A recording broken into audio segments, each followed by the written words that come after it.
Hello, everyone. My name is Allison Gilbreth. I am the Policy and Program Director at Voices for Virginia's Children, and I want to welcome you to the second annual Racial Truth and Reconciliation Week, which is affiliated with the Racial Truth and Reconciliation Virginia campaign.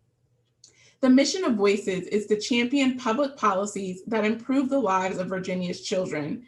And 2020, Virginia's first Racial Truth and Reconciliation Week was founded in direct response to dual pandemics, COVID-19 and racism as a public health crisis. Through Racial Truth and Reconciliation Virginia, which stems from the evolution of the Campaign for a Trauma-Informed Virginia, Voices takes the mission a step further in acknowledgement of truth and communities to promote healing, reconciliation, and justice for children and families in the Commonwealth. Trauma-informed care and resilience individually acknowledges the disparate impact of trauma, but it is not an isolated response. When trauma is experienced collectively by communities, whether geographically, culturally, racially, or ethnically, we recognize this as a systemic issue. As advocates, we must change the system and long-term inadequacies and disparities derived from it. We must engage communities in championing their own solutions authentically and acknowledgement of truth to promote healing, reconciliation, and furthermore, collaboratively identify solution that cures the root cause of the inequity. Through the campaign, we champion trauma and equity-informed policies and justice to ensure a healthy and just future for children, families, and youth in Virginia. This week, you will have the opportunity to access a variety of offerings in the areas of diversity, equity, and inclusion, community-centered engagement, advocacy and activism, and policy, equity, and data analysis. We hope that you avail yourselves to this opportunity and visit as many of the workshops as spark your interest. For now, I'm going to welcome you to Virginia's second annual Racial Truth and Reconciliation Week. Today, we are so excited because we'll be presenting on Are You Informing or Are You Engaging Youth and Young Adults Authentically? This workshop will be facilitated by myself, Allison Gilbreth, and I'll be sharing this with our two panelists today. Our first panelist is Sophia Booker, whom I had the pleasure of actually working with directly at Voices when she was a student learner here. But today, Sophia Booker is the Youth Development Coordinator for Project Life at United Methodist Family Services. She's also the Racial Truth and Reconciliation Virginia Engagement Co-Committee Chair.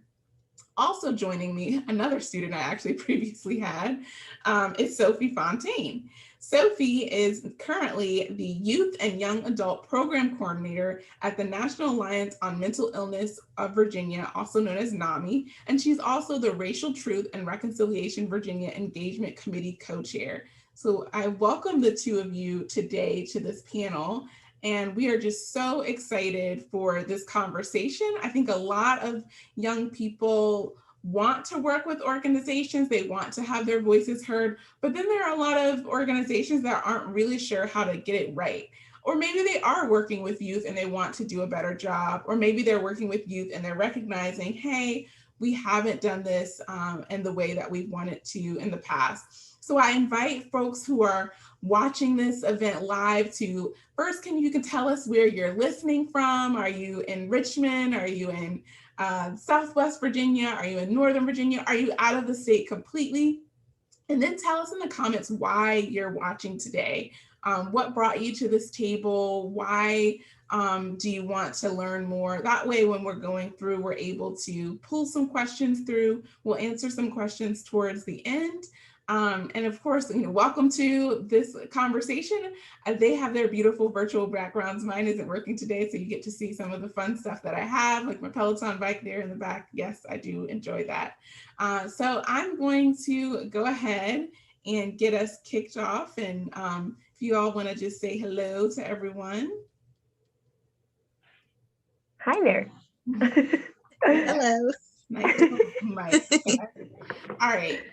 So I didn't give you all a chance to introduce yourselves. If you wanted to just say your name and your pronouns and what connects you to the work and centering around your life and why you wanted to do the work. And I guess, Sophie, I'll start with you. Okay, so my name is Sophie. My pronouns are she, her, hers. And what connects me to this work is I am a youth with, or I'm a young adult, I guess now, but I'm a young adult with a lived mental health experience. And so getting to work at NAMI was a huge blessing for me because I get to kind of step into a role that I wish I would have had when I was younger. I was diagnosed with depression and anxiety when I was in college, but definitely wasn't the first time I had issues with it. Um, and so now that I'm older and I'm in a position like this, it's really cool for me to get to amplify youth and young adults' voices, and get to step into this role. And getting to work with Sophia is incredible because we work as engagement co-chairs and she's also on our youth advisory board. Nice. And same for you, Sophia. Yes, so I'm Sophia Booker. My pronouns are she, her, hers. And what really connected me to this work was my experience in foster care. I use that now to kind of empower other youth that's transitioning out of foster care, helping them with their skill sets and also learning how to advocate for themselves, and also teaching them about the importance of permanent connections and how to establish those and also maintain those. And I also have lived experience with mental health as well. So working with Sophie has been a joy and also a way for me to be more open about my own mental health experiences and challenges, and kind of inspire other young people out there to really share their story and really be aware of their experiences, because it can help other people when they share those experiences. So that's really where my passion is, and I'm just happy to be here today. Great. And Sophia, you're also getting your master's degree right now, correct? So how much left Yes, do you have in the program? I graduate in May 2022, so the countdown Yeah. is here. Awesome. I'm So so excited. excited for you to finish that journey. And I think it's been an exciting one for anyone who's had the opportunity to work with you, to see you almost at this next finish line, because you've already hit so many of them. And for those of you who are just joining us or maybe just popping online, this is the Are You Informing or Are You Engaging Youth Authentically? And we're just getting into the conversation. So please put your questions in the chat, or we're definitely looking for like, where are you listening from, or why are you listening? All of those things. We want to make sure this is a community and folks get to know each other, and we can be a support and resource for you moving forward after you listen today. So we're going to go ahead and get into our conversation. And whoever wants to start first or has a thought, but I think the word authentic is really sitting with me, and I'm grappling with that word. So what does authentically engaging look like to you? And then you can feel free to talk about tokenism or decision making, any of those things. What does that mean to you? Sophia, do you want to start? Uh, sure. So authentic engagement really means to me is ensuring that youth and young adults are able to show up in their spaces just the way they are. And really that is powerful in so many different ways, because they don't have to pretend to be themselves. I mean, to pretend to be someone else. And so really it's just them just being themselves, using their strengths to inspire other youth to do the same thing. And that's what I feel like authentic engagement is. It's just really for them to just be themselves in their own space, in their own ability to create change. Yeah, and I think from an organizational side, I think authentic engagement means that not only are youth able to show up as themselves, but their opinions matter and their thoughts matter. So it's way more than just saying like we want to serve youth. It's how are you serving youth? How do you know what youth need and want? And so, they're at the table, they're part of decision making, they even lead certain actions or lead certain events. And then they also kind of have a say in what your organization, or, this goes beyond organizational structures. I think this can even go from how teachers engage with young people, how parents engage with their young children. I think it's just that they have a say in an organization or their lives paths and kind of what's next for them. Yeah.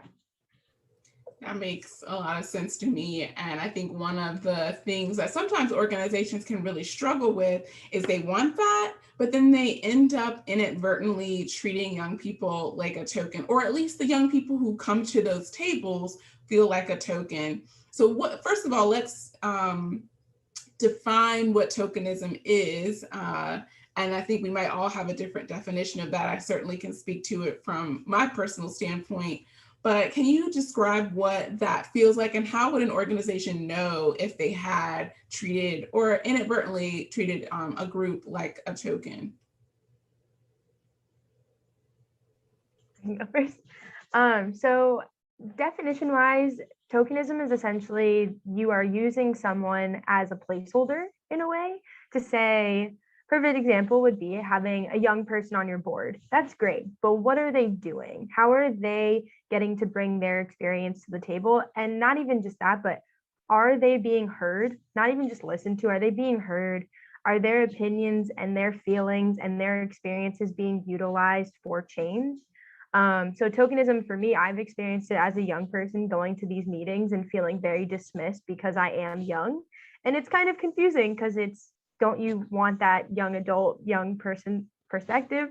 So it's definitely just bringing someone to the table is a great first step, but what are they doing? And I think a way to kind of address if your organization is inadvertently tokenizing is saying, can you list things they've said, things they've wanted, and how your organization has addressed that? And if you can't, it's kind of inadvertently tokenizing them. It's good. Sophia?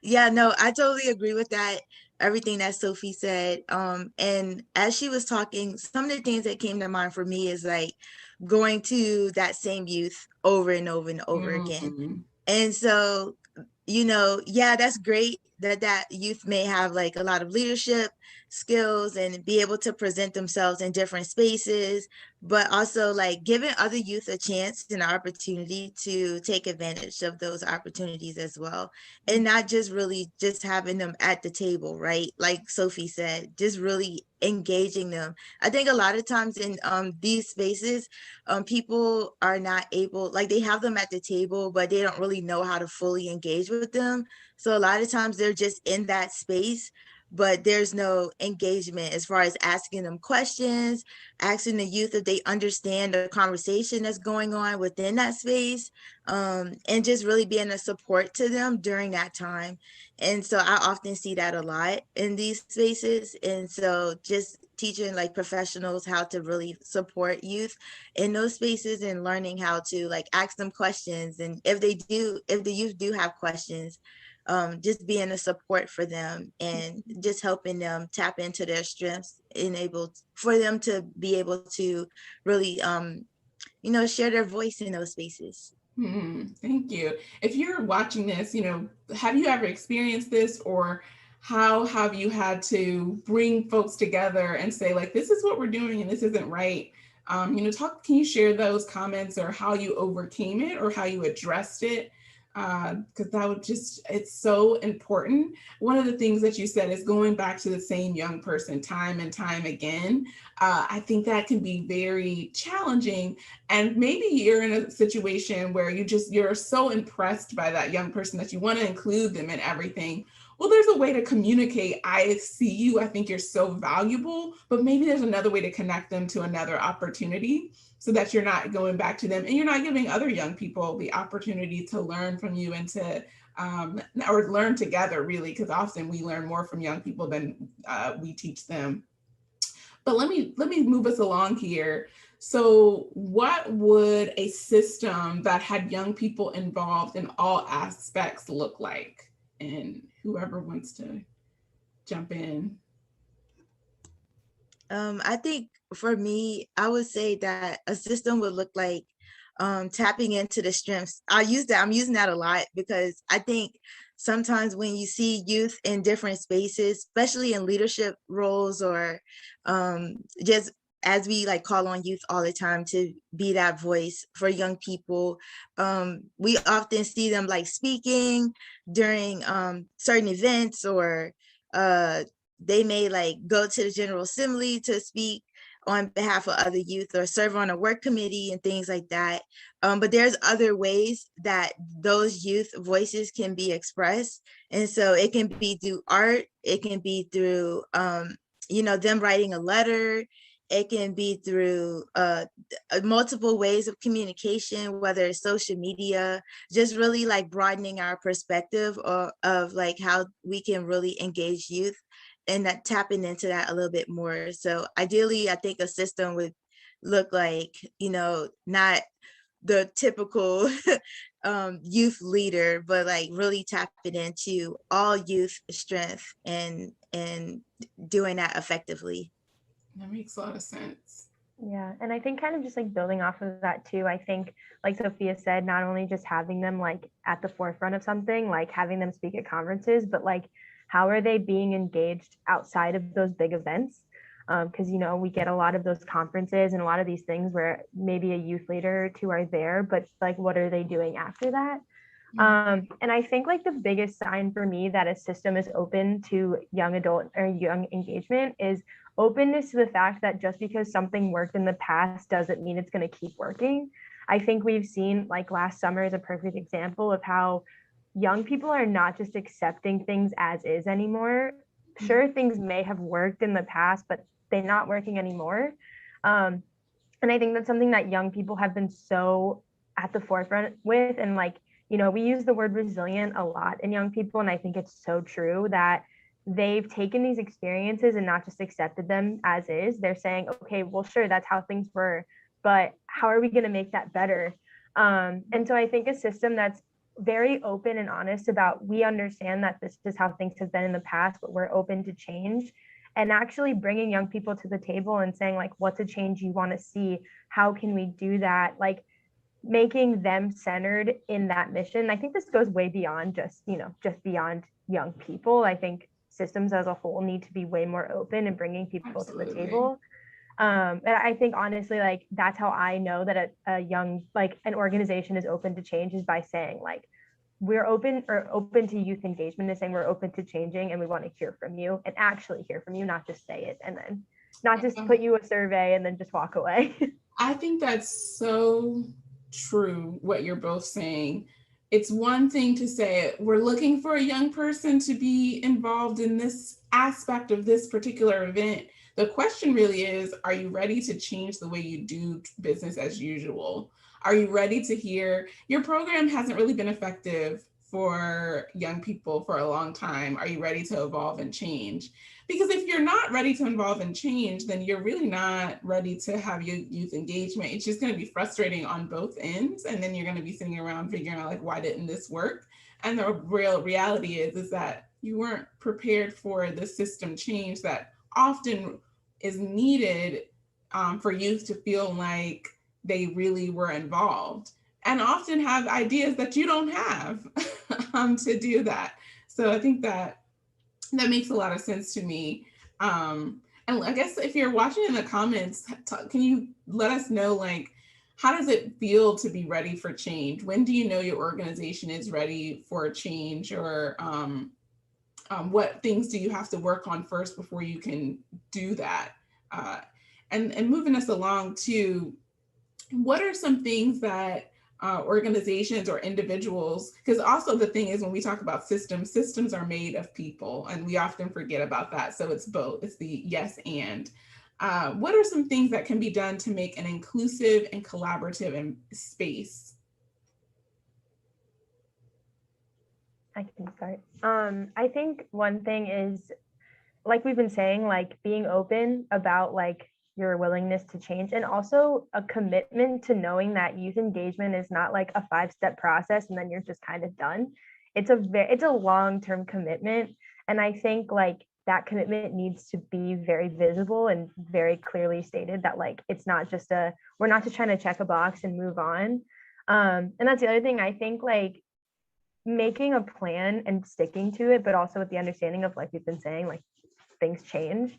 And so I think just having an organization that's really open and ready and like makes it clear what their mission is. It's not just we want a youth to tell us something. We want a youth to influence how we're going to make change in the grand scheme of things, not just in 6 months, but in 6 years and 10 years and 20 years. So really sitting down, and I think one thing that I've kind of done in my role is I've sat down with like local affiliates of NAMI and just kind of been like, sure, you want youth engagement, but how are we going to do that? We need to make that so clear.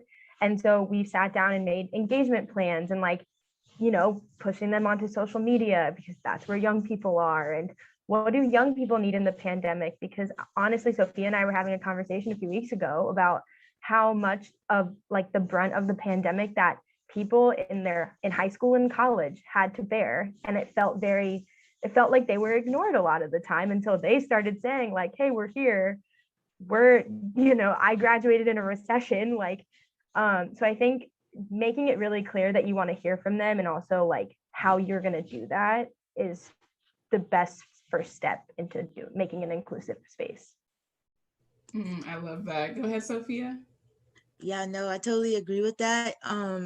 One of the things that came to mind as you were talking, Sophie, is just really meeting the youth where they are and recognizing that they're living in a different time period than, all of us has ever experienced. And I think it's just because everything looks different now. So that we have a lot of adult supporters that is supporting youth, and things look different when they were growing up. So like now it's so many different things that I think oftentimes get pushed to the side, like, oh, they're just young.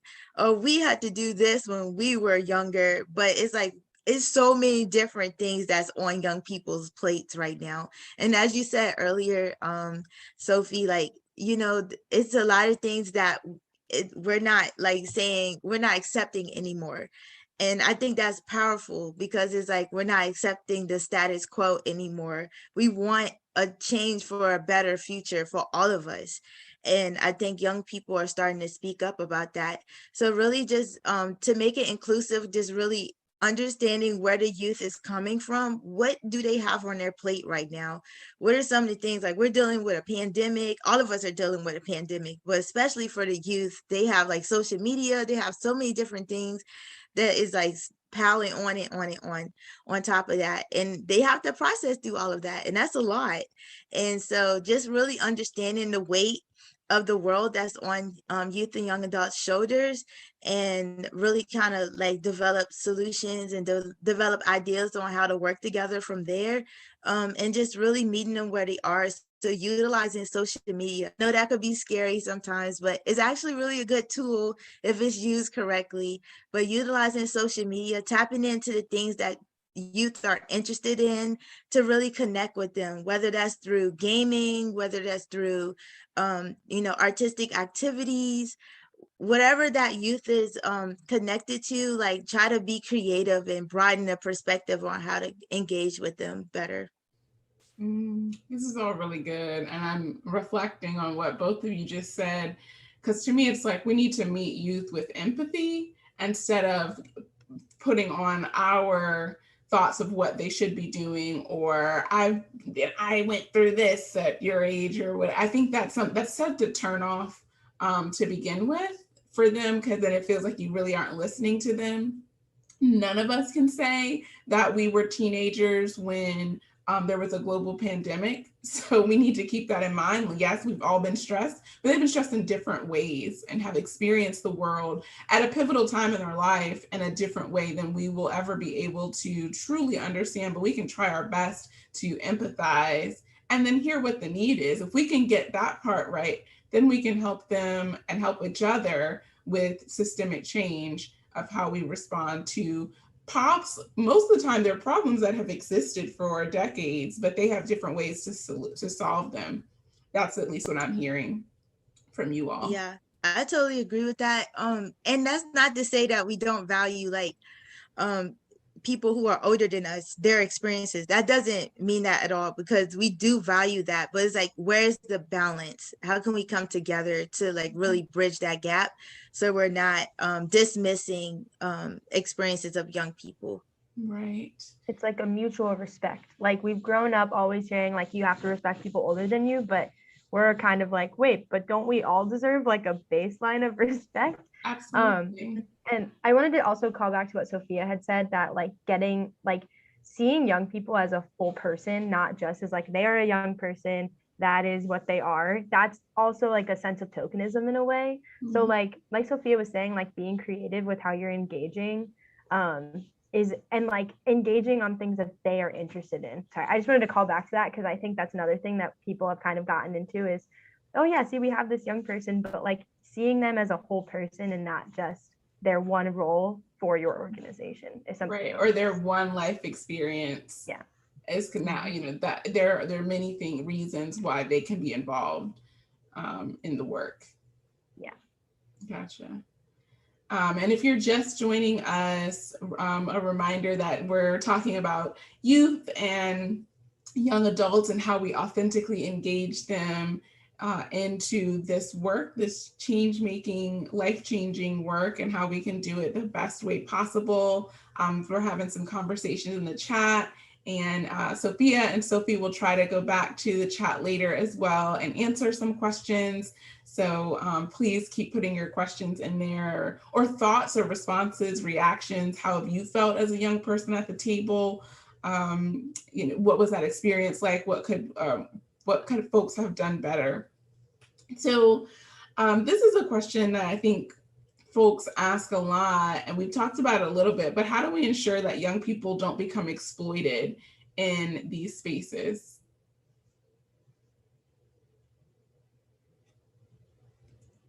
I can go. Sorry, my mouse got lost on my other monitor. No but I think that is a common theme that I think a lot of young people have called attention to. Not even just in like organizations, but in the corporate world as well. I've had so many friends talk about how young people are consistently exploited from just requiring so much from them.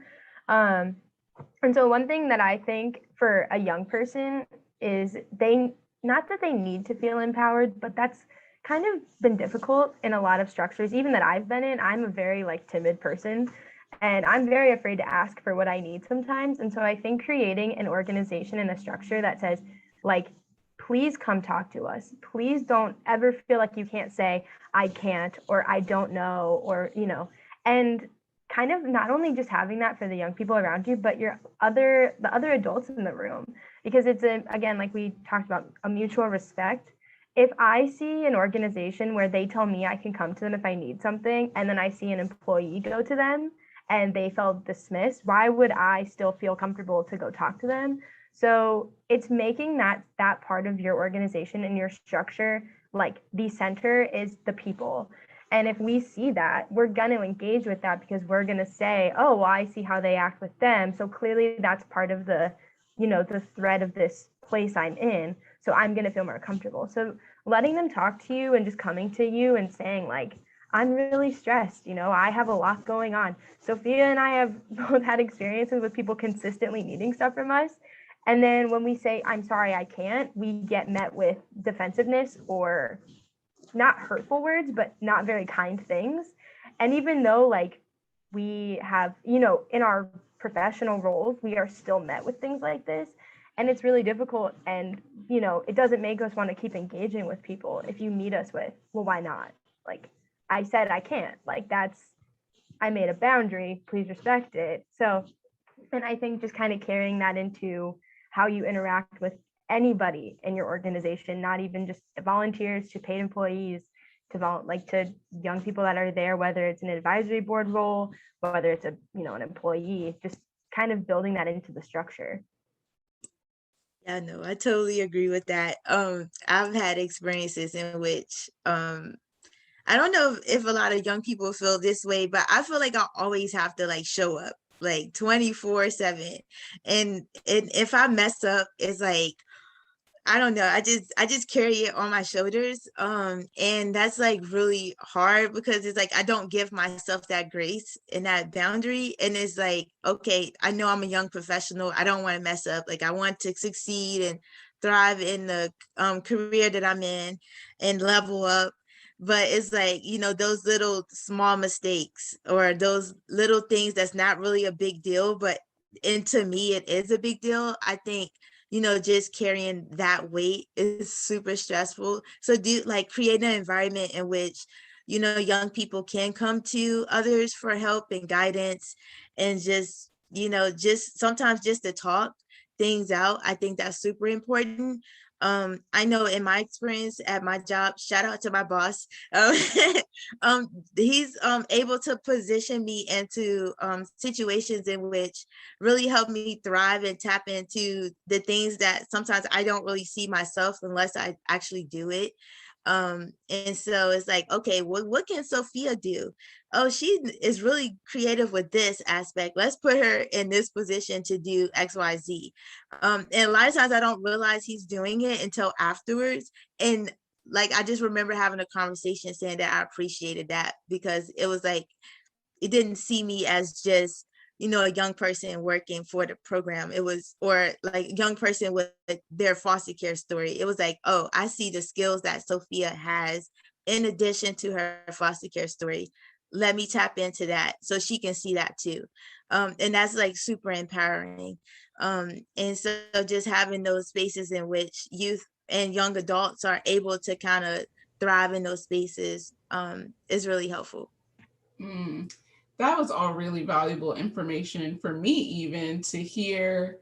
And because so much of it to me is we have to create healthy environments for everyone to work in. And if you're getting that part right internally, it then streams through to the youth and young people that you will eventually and hopefully have build relationships with, right?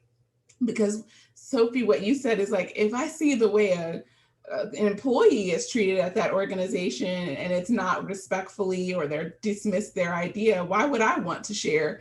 I mean, that makes perfect sense to me. And I think it probably resonates with a lot of people watching. And I think we have to be more open about maybe mistakes we've made, and or if we're in the position where we're leading the meeting and we can set the tone for how we're going to treat each other and talk to each other.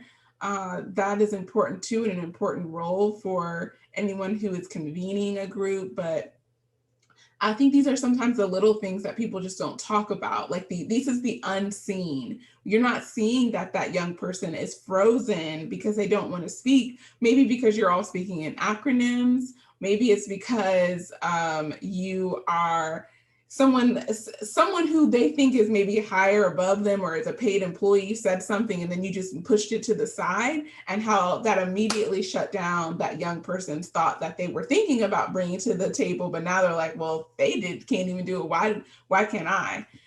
So much of what you all are saying to me is like, we just have to have better environments for everyone to be in. So thank you for sharing that. And what ways have you all seen organizations or adults in partnership with young and youth adults suppress youth voice or limit their feedback? You talked a little bit about that, but what do you have to tell people? And you can be real here. Well, I think what I've seen is a lot of times what I see is you don't even ask the youth. Like, they're there and it's like the youth is there, but they're not there. So you're having all these conversations, that may not even make sense to the youth. And the youth, like you said earlier, Allison, like they don't even know what is being talked about. Like they don't understand what's going on. They don't understand the language that's being spoken. And so that's really difficult for a youth to engage in, because that's almost intimidating. It's like, I want to make sure I, share my voice, but at the same time, I don't want to sound like I'm not fitting into the conversation, or I don't want to sound, I hate using this word, but I don't want to sound stupid. Because that's how I feel sometimes if I'm in a space and I'm like, what are they talking about? But, so the first thing is that, Sophia, let me let you in on a secret. Sometimes no one knows what anyone's talking about. Exactly. But like, I think just being aware of that, right? Like just being aware, like, okay, this youth may not understand what's being said. So let's make sure that we're checking in with the youth from time to time, or opening up that space to say, hey, do you have anything to say about this? Does this make sense? Like really like checking back in with the youth, or the young adult that's present, just to make sure that they know that they are included in the conversation. So I would say I see that the most out of anything. Yeah, I had a flashback to like one experience I had a couple months ago, and I was there to provide the youth voice. Like that was the reason I was invited. And I had people make comments like, oh, she's calling us old. Never called anyone old. I was prefacing everything I was saying with, as a young person, I blank, because I felt like I had to make it known why I was there. So I didn't feel any sort of allyship from the people that invited me there. And it was a lot of like guests at this event that were making these comments towards me. And so that was my biggest thing, is I was more like, all right, I shut down. I was like, why am I saying anything? Like, why am I here at this point if all you wanted was to just say like, we brought someone in, like, good job, you did it, but now what, you know? So that was one big thing that I was just getting really frustrated about. And I even unmuted at one point and I was like, I just want to make sure like I know what I'm supposed to be doing here, because maybe my lines got crossed, but like, am I here for a reason, or did you just want to say like you brought in my experience and never took anything? So that was like the big thing. But I've also just seen like friends of mine who are in corporate jobs or in anything get completely berated for not having experience, for not knowing things. And it's like, how do you expect me to get experience if you won't like let me in, like put me at the table? And so I think little things like that even suppress like youth and youth engagement, because it's, how am I supposed to get there if you won't let me in the door? So that's my two big things that have really stuck out to me. Well, I'm so Can I sorry you also? had that experience. Oh, go ahead, Sophia. Oh, sorry. No, I was going to say too, I've noticed a lot too, like, and I think this happens like across the board. So I'll just preface that. If a youth is sharing their story, or, you know, young adults sharing their story, really, if anyone's sharing their story, like at a conference, things like that, it's like, oh, wow, I feel so inspired, you know, in that moment. And then afterwards, it's like, what are you doing with that information? Oh, It's talk about it. yeah. So it, like, to me, I'm all about action steps. So I'm like, if I'm telling you something and that's like feeling impactful to you and inspiring, like, what are you going to, you know, take from that information? What are you going to do with that afterwards? Like, how are you going to apply it to your workspace, or apply it to your personal life? And when talking about engaging youth, and I see that happen so many times, is youth are sharing their stories in meetings and trainings and things like that. Not that that's not a good thing. That's a great thing that youth are out there sharing their stories. It's amazing. It gives people a different perspective and really taps in and taps into like their experiences as well. But it's like, what do you do with that information afterwards?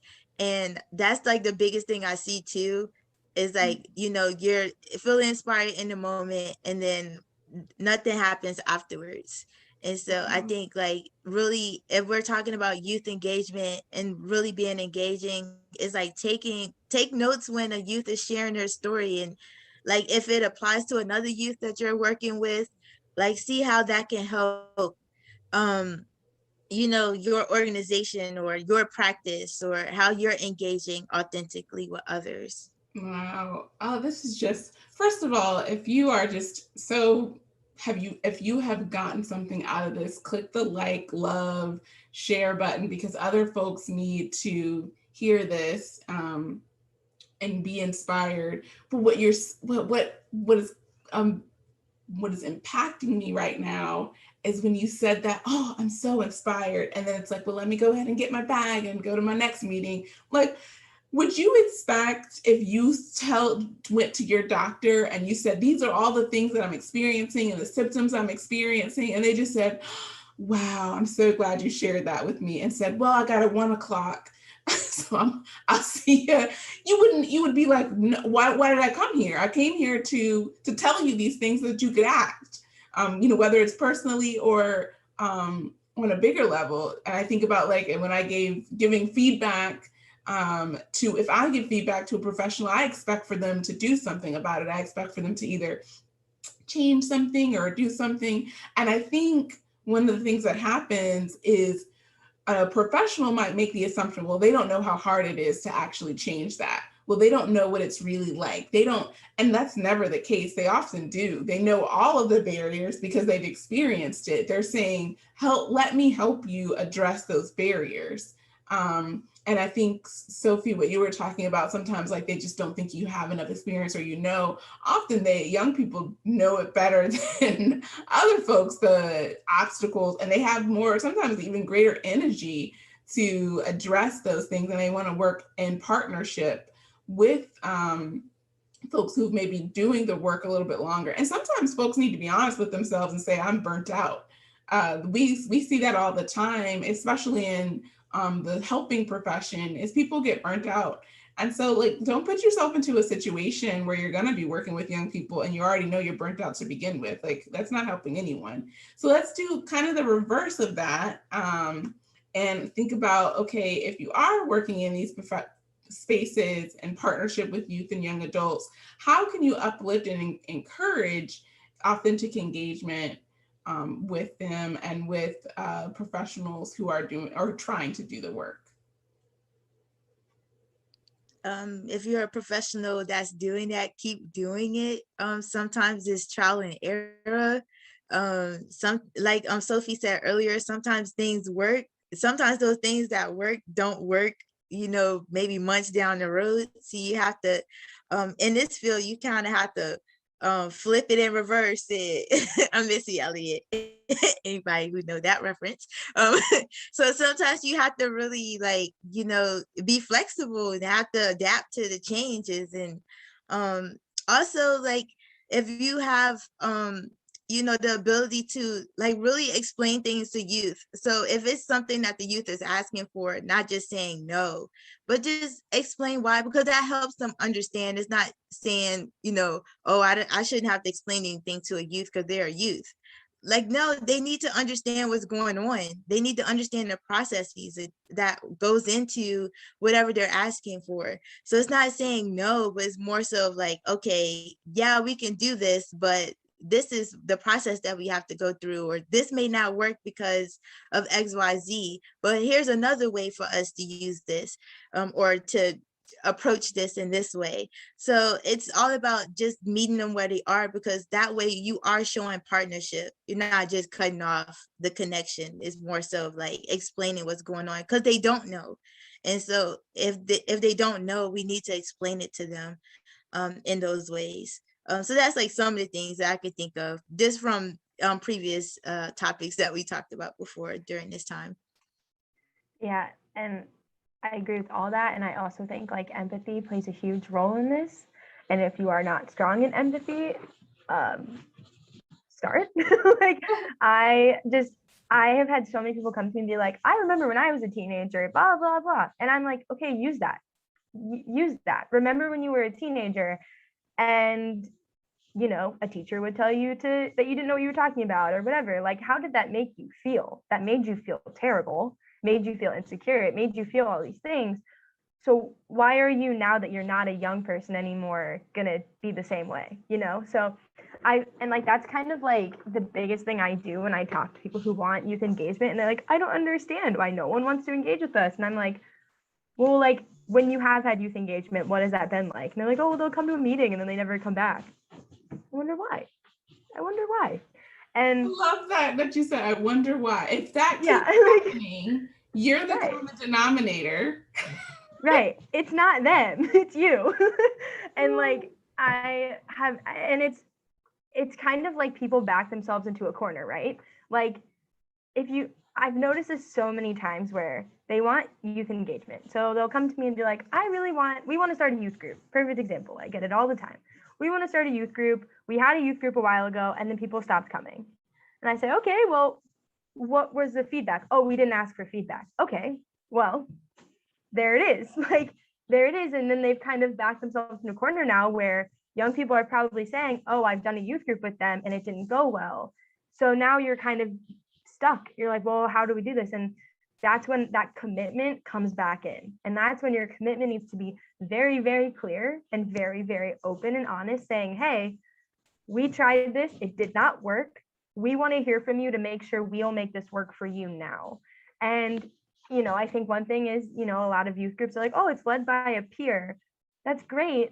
But like, how are those peers being engaged outside of just that one group? Are they having a say in when the group meets, where the group meets, what needs are not being met for young people? Sophia brought up a perfect example a few weeks ago, talking about transportation. Like, how are we getting people there? And I think shutting youth down on that like perspective is one of the biggest things I've seen. So just listening to them, writing things, like the thing for me is if I'm talking and someone's writing down what I say, I feel so important. I feel like I am the president.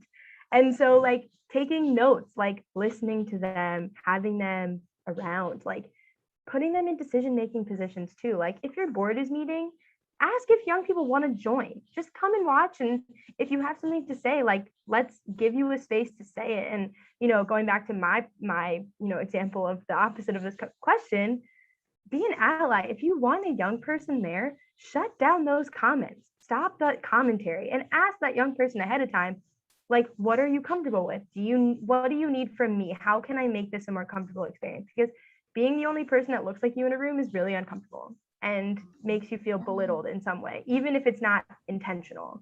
Oh, this is just so good. If you are, again, loving everything, please click the like button, share button, comment, tell them how great they are in the chat, because clearly it makes Sophie feel like the president, which is amazing.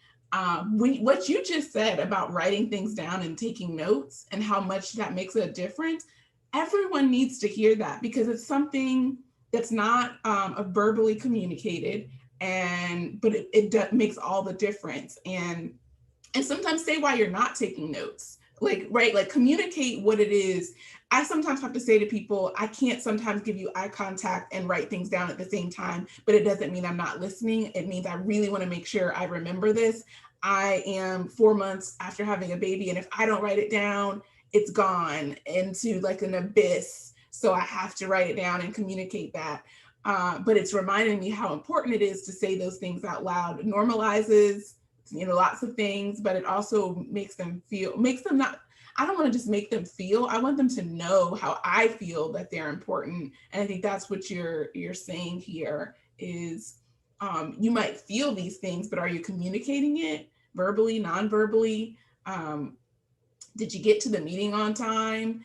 All of those things that make a difference. And while we're talking, we're getting towards the end. So put your questions in the chat. And I know there's two different ways. Some people are watching on Facebook. Hey, Facebook. Some people are watching on YouTube. So I'll try to go back and forth and pull those questions out. And some folks sent me questions ahead of time. And I'm just thinking, through so many of the things that you all said, I think sometimes one of the things that people were wondering about is like the actual space in which people are meeting in, like what makes a good space physically, how do you create the physical atmosphere, right, for youth engagement to feel comfortable? What does that look like, feel like? What advice do you have? Well, I would say just from my experience with working with Project Life and also running the Youth Move group, snacks. Snacks is definitely youth like snacks. Who doesn't like snacks, right? But like making sure that you have those things there, like food. Young people like music, so a lot of times during our events we play music, and then that way it kind of like promotes more engagement among themselves.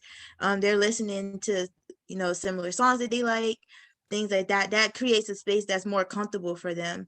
And then just having that opportunity for them to lead things or give them tasks, because that's not only putting them in leadership roles, but it's also like helping them learn like leadership skills.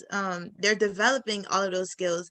They're learning about accountability, because that's I think sometimes with working with young people, there's like a spectrum, and then a lot of people are on one far side of the spectrum, and then they're on the other side of the spectrum. So it's like one side can be full in adult participation and guidance and things like that, and where the youth don't really have a lot to say, or they don't have the space to say anything.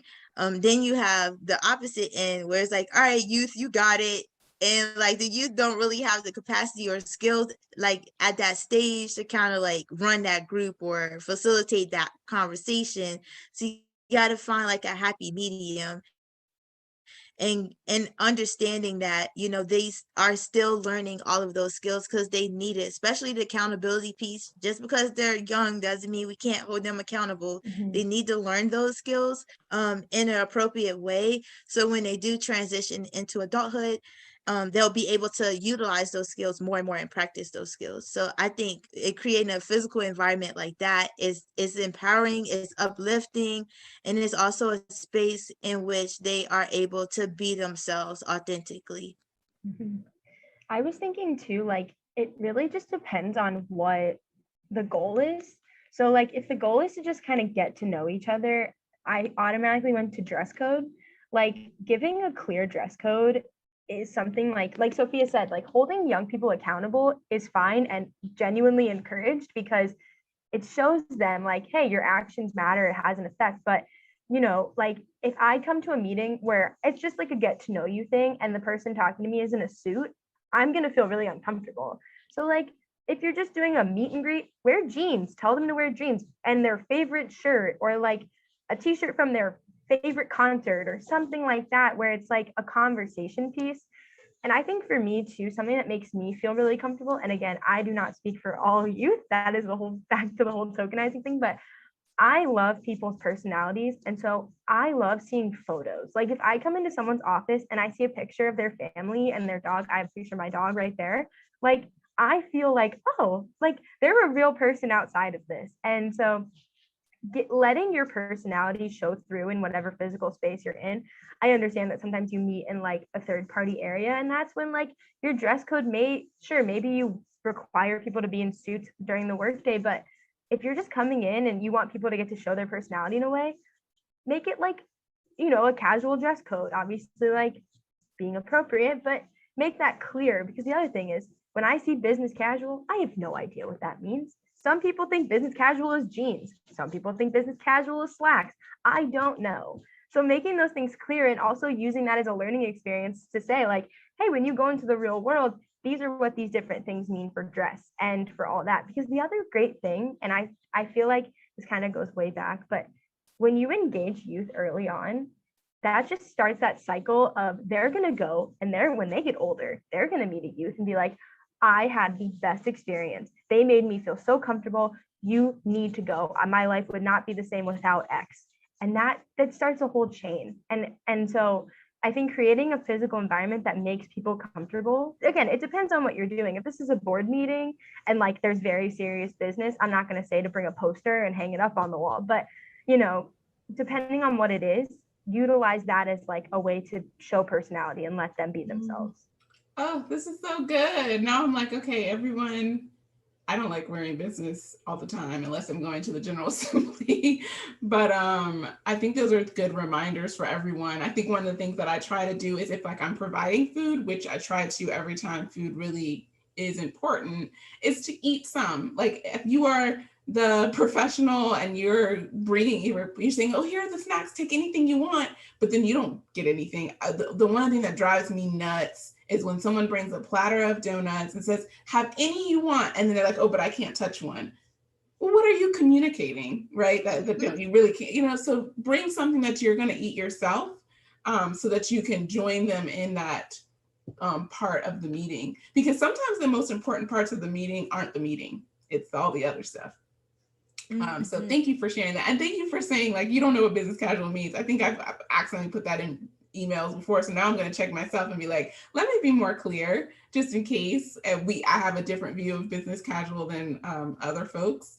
Because it's important. Like it's like the nonverbal thing. And there's nothing worse than walking into a room and feeling like you're out of place for whatever reason this is. And again, this is Racial Truth and Reconciliation Week, and some of these things are steeped in white supremacy, honestly, like how we are supposed to carry ourselves and what is appropriate hairstyle, some of those things. So sometimes we have to let go of those things to move forward. And sometimes we just need to communicate what we mean and why, maybe talk about why we dress this way for this particular event, or what makes young people feel comfortable and meeting them where they're at. And so I'm going through some of the questions in the chat, and please keep putting your thoughts or your questions or anything that you have for Sophie and Sophia as we get closer to the end here. I see a good question about, so when you have a young person who's been involved in, a particular working group or something like that, but then their ideas are not in alignment with the folks who are actually paid, quote unquote, to be their professionals. How do you all work? How do you suggest that, the facilitator works through those things when they have that, they're just not, the ideas aren't in alignment and you feel kind of stuck? I would say what I said earlier is those check-ins are really important, because that way the youth is understanding, or the young person is understanding the conversation and what's going on. And in some ways I don't know if I should be cautious with this, but I think in certain spaces still allow them to share, because what they're saying is important to them. But there are certain things you can do to kind of like, get the conversation back on track. You can like have like a parking lot. They call it parking lot. So you have like a sticky note, and you can like, oh, let's save that thought and put it on the parking lot. We can come back to it. So like there are certain things you could do to kind of like steer the conversation back on track. But I think it's still important for them to share, because it's important to them and they want to be heard. So I mean, if it's like really off the rails, then that's one thing. But I think at least in the situations I experience, most of the time it's kind of like, okay, let's hold that thought for another time, or let's write that thought down so we could come back to it later. Because a lot of times in the spaces that I was in, it wasn't too far off, but just allowing them to still like share would be at least a suggestion that I would give. Yeah, and I think also just kind of if someone suggests something that just does not align with the organization at all, kind of utilizing that strengths-based approach. Like, it is so great to see how passionate you are about this, but this is the goal we have right now, and I don't know if that's going to fit into this goal specifically, but we might be able to do that somewhere else down the road.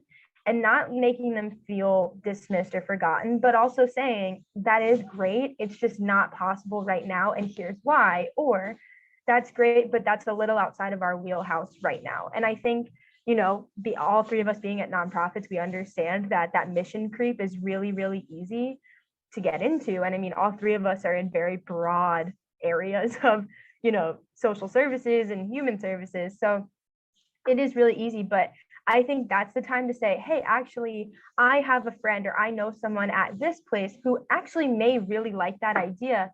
Can I connect you to, and you guys can talk about that idea? Utilizing your network and your resources is like the best thing, because as all of us know, getting jobs right now is really difficult. And if you can start building relationships with other people with them, that's a great first step for them. And that gets their foot in the door in a lot of ways, even beyond professionally, but just knowing people around. So I think just not making them feel dismissed at all, and really putting that strengths-based approach ahead of anything else you say is really important, because it doesn't make them feel like, man, that was really stupid, I shouldn't have said that. It makes them feel like, okay, it wasn't fitting into right now. And that is a very conscious thing you have to do. I'm not going to say it's easy to not be like, no, we can't do that. That's the easy answer. But if you're committing to this, then you have to commit to like, how does my language affect how they feel? And that's a perfect example. Thank you both for that. I'm not necessarily a question, but some of the comments are around like paying youth for their participation. So can you talk about what that has looked like for you all, and what would you consider to be like a best practice in the area of compensating youth for their participation in your activities?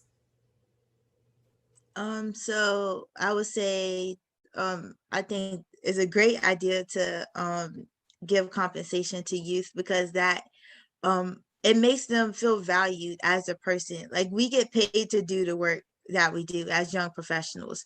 And so why not, when we bring in young people into spaces, why not pay them as well? And it gives them a sense of responsibility, accountability. I mean, it's so many things. It's empowering, really. And it's letting them know that we value their voice, we value their presence in those types of spaces. And I know, like, at my job at Project Life, like, whenever we have workshops, we do raffles, and just to, like, incentivize them coming to the workshops. They're still gaining the necessary skills that we're giving them, but it's also like, hey, we value you here. Thank you for taking the time to participate in this, because they didn't have to. And so, like, providing those opportunities is helpful, especially when we are asking them to share their own experiences to other audiences. I think that's really important to incentivize that as well. It teaches them other skills as well. Yeah, I 100% agree. I think paying them is the best, like, because they are giving you so much of them and their time. And you also don't know how hard that is for them to share those things or give that time. You don't know. So pay them if you can. And if you can't, really, really continue advocating that you do. I understand, especially after COVID, that money is hard, especially in the nonprofit world. But if you aren't able right now, there are so many other ways, like an in-kind donation to them in a way. Like, I have volunteered to write recommendation letters and serve as a reference for them. I connect with them on LinkedIn, and I try to, this is all going back to seeing them as a whole person. What are their career goals? Do you know anyone in that career that you could connect them to? Or, I have friends in, like, all of these different spheres. How can I utilize that in my way to kind of help them move forward in life if I can't give them money? Or, and the other thing, like Sophia said, raffling, getting creative, like t-shirts, swag, all those things are really cool. Like, and they enjoy those things. But ultimately, like, if you have the way and the means, paying them for their time and continuing to advocate for that is the best advice I can give. Okay, so to me, if you're watching this and you're hearing this and you're thinking about planning a youth program or something like that, you need to have a conversation around compensation before you roll out everything else, because it's going to be a critical part. And I think the other thing you're saying, and you've been saying, is whomever that staff person is who's going to be the planner or connector to young people, you need to think about their role more deeply. Think about, sometimes it's going to be non-traditional work hours for there to be youth engagement. All of those things need to have conversation about it to make it successful. And I just want to read this question for you. And I think this is going to be our last one just for time's sake. But they're talking about, okay, you've had a bad experience with the program or whatever, you've had young people at the table and it didn't go well. And this is, again, racial truth and reconciliation. So how do they go about reconciliation so that they can have meaningful youth programs and events and things in the future? How do they address that with those that they've hurt and moving forward? I have had an experience helping people through that. And I think the biggest thing, and I don't know if you guys can relate to this as well, but when I was younger, I cannot remember a time that an adult apologized to me. And I think owning up to your actions is the best first step. It doesn't fix it. It just starts the conversation around how can we be better. And so I think if you still have connection, if maybe something really bad happened and you still have connection to that an individual or a group of individuals, kind of branching out and saying, like, we've reflected on this experience and we want to say we are so sorry. Like, that to me would go so far if something happened to me. Like, I can think back to a lot of times when I was younger and I had a bad experience with an adult. If they would have apologized to me, I don't even know where I'd be right now. But I think, it kind of also helps with that idea of mutual respect, and also, like, you're not above them. Like, if you hurt someone, you owe them an apology. And so I think that's a really good first step. And I think the other thing is having listening sessions is the best thing. Like I feel like if you say your voice, if you're just saying your voice matters, all right.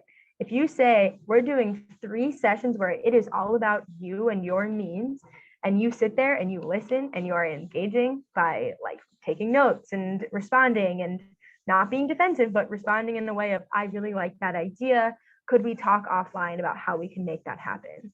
And kind of bridging that relationship again. It's not going to be an easy thing. It's depending on, if it happened where you had a group and it fizzled out, you don't need to go through all those steps. It's just, still bringing people in and still asking like, how can we better make connections? Like what can we utilize in our area? But, I've also seen people who had really bad experiences and they want to kind of dip their toe in the youth pool again. And so I have seen like the way that just like kind of apologizing and saying like, we want to listen to you and we want to hear how we can better serve you is like the best first step, and actually taking stuff from that. And then after you have these listening sessions and you have time as a staff to sit together and gauge your commitment, then you come back and say, here's what you said, here's what we're going to do to change that. And here's like step by step of what we're doing as a staff or as an organization to make that change. I feel like would go very, very far.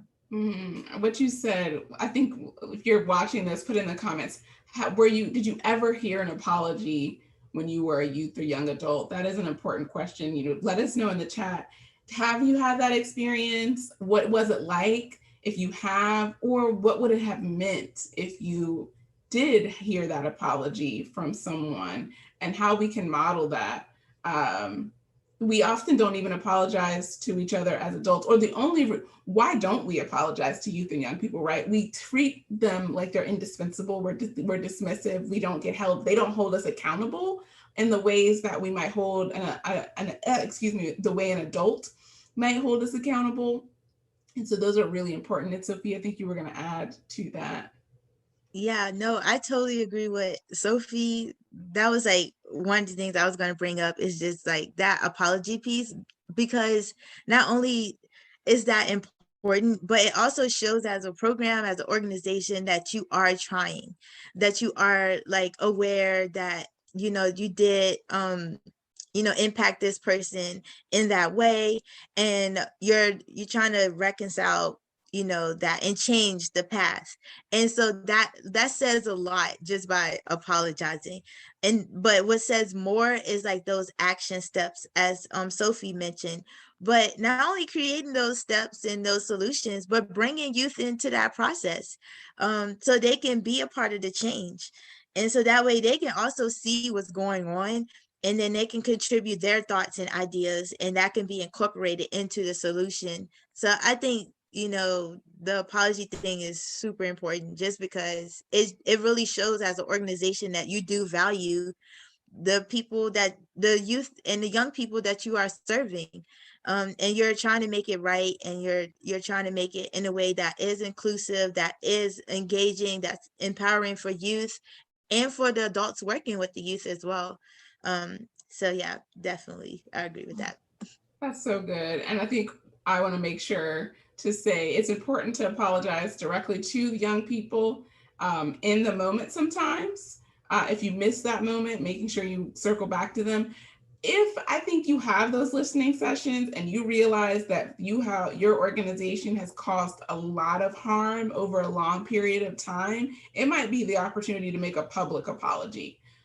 As well. Like if your organization, you're at the point where no one wants to be involved in your youth programs, every youth tells people don't go there because of their experiences, you may have to take it to that next level.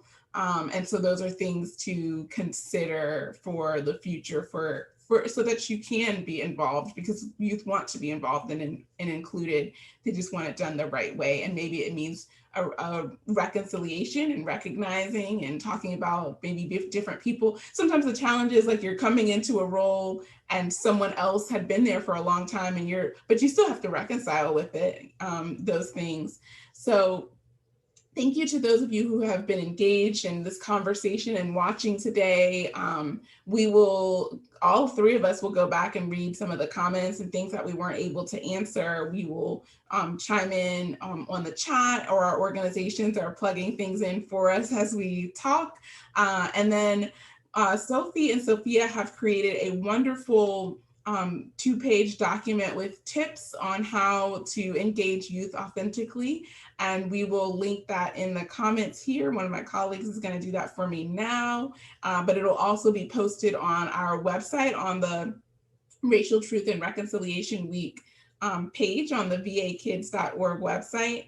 And then there are also some or places that you can plug in directly if you're a youth or if you want to be more invested in youth work. At Voices, we have, of course, the Racial Truth and Reconciliation campaign, and we have a committee, and then we also have a youth aspect to that committee. So if you're a young person and you're liking everything that you've been hearing all week, please reach out to myself or Kristen Lennox, who's our new youth, our new advocacy and engagement manager. So she can drop her email in the chat so you can connect directly with her. Sophia is involved in the Speak Out group that is hosted by the Virginia Department of Social Services. So her email is beautifully already put up on the screen. And Sophie is involved in the Youth Move Advisory Board and so many things at NAMI for youth to be involved and engaged in. So those are definitely ways that you can be involved and invested in this work moving forward. Sophie and Sophia, I'm so grateful for your time today and your information sharing. I learned a lot. And I think one of the things, sometimes we go into these things thinking we know everything and we know nothing. So I'm going to rewatch this after it airs so that I can take notes and remember things. And yeah, so I'm so thankful for your all's time today. And thank you to those of you who listened and stuck with us and had listened to some hard feedback that we needed to hear to move forward and do better. So with that, I will say thank you, and please check out the rest of the events for the rest of this week on Racial Truth and Reconciliation. All the links are going to be posted in this chat. So have a wonderful rest of your day.